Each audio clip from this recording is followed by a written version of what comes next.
All right, for this video, we're gonna be demonstrating the replacement of Mantis10 display throttle unit, and we'll go over how to set this up after replacing with a new unit. First, grab a 3mm Allen key and proceed by removing the top two screws. Just a gentle, you don't need a lot of force to remove the screw. Once you get it on tightened, you can just use your fingers to remove these screws. Yeah, do the other one the same, and make sure there's a nut that is holding this display unit at the bottom, so make sure it doesn't fall down. One unit fell down, so I need to grab that. So just like so, and then make sure don't lose these nuts. And at this point, the display unit should just come off. Now there are zip ties holding down the cable that connects to the main cable that runs down to the deck. So go ahead and snip that off to release the cable, and simply pull it to disconnect the cable connector. Once you've done that, grab your replacement display unit and reverse the process. First, connect the main cable.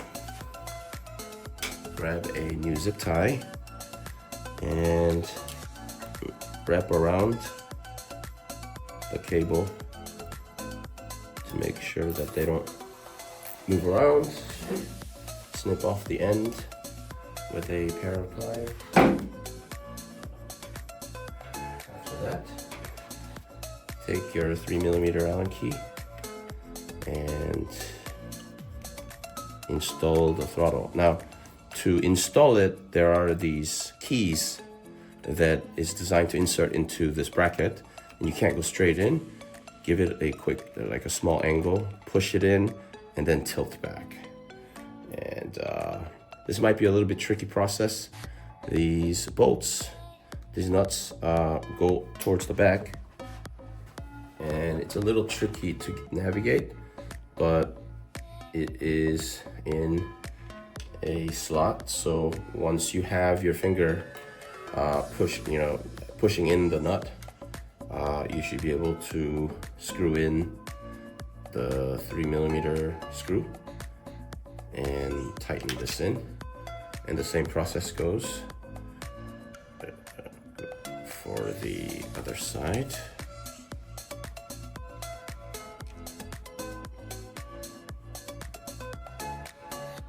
Just like that.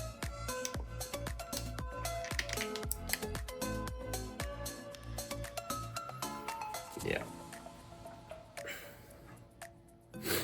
Now that the display unit, the new display unit is put together, now it's time to configure the display unit. So go ahead and press down the power button until the display turns on, just like that. And then the first thing you'll notice is with a new display, you have to configure the NFC key that is applied with the scooter. And to do that, you have to press, well, first input the code, and our default manufacturing code is 1500. So press the mode button, and then you'll see the first digit blink. Go ahead and use the up key to select 1, and then click mode to traverse to the second digit.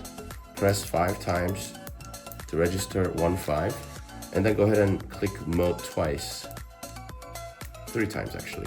Now you're in the user menu, and to configure the NFC, press the mode and up button simultaneously and hold it down, and now you'll be able to see NFC setting.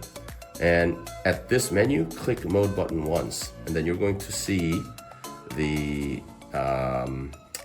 lock with a signal blinking, and now the system is waiting for the NFC configuration. So go ahead and take the NFC, put it down, and then it'll no longer blink. Now this key is registered to this display unit. Next, we'll go over how to configure this display for this scooter, which is Mantis10. Go ahead and turn on the power for the display.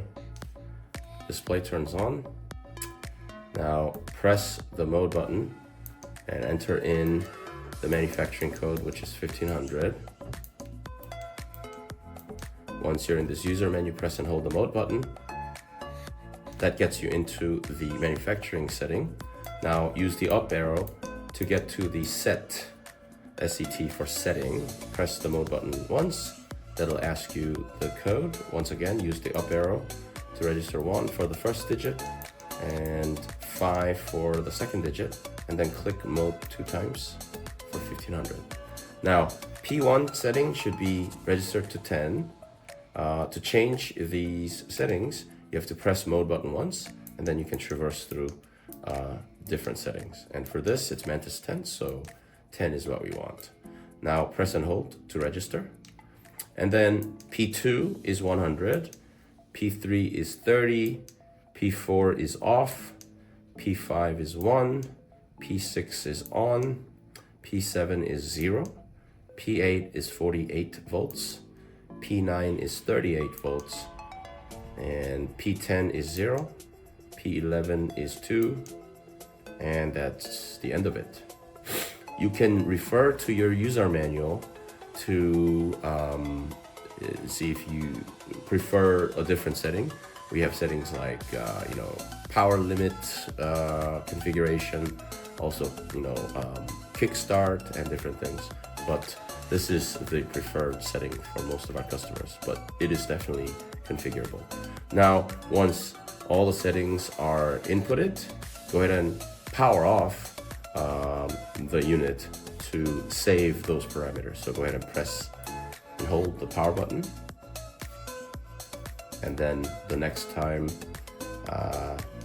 the unit has turned on, then all the settings have been saved.